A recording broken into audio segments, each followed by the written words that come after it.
A lot of this is happening because white men in power are afraid that there are not enough white babies being born.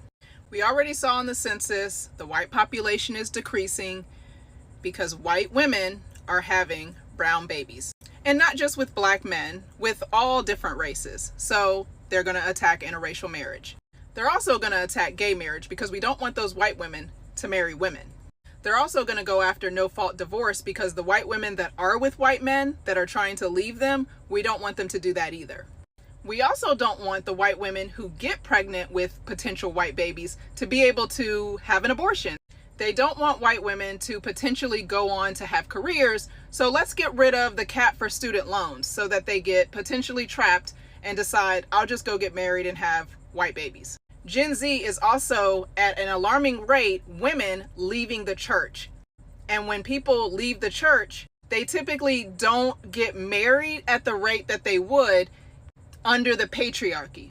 They're also trying to lower the age of consent and lower what's considered an adult, 14, so that we can trap these white girls into marriages, which their white fathers are going to happily hand them over. Because let's be honest, even if your white dad is okay with your black husband now, they were not happy about that relationship to begin with.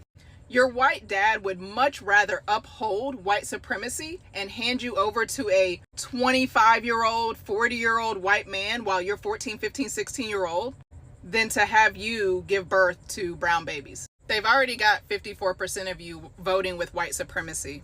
They just need to force the other half with all of these different laws and things to happen.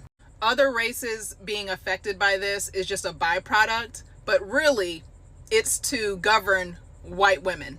And while we're at it, let's take away women's right to vote. So by the time that white women wake up, it's too late.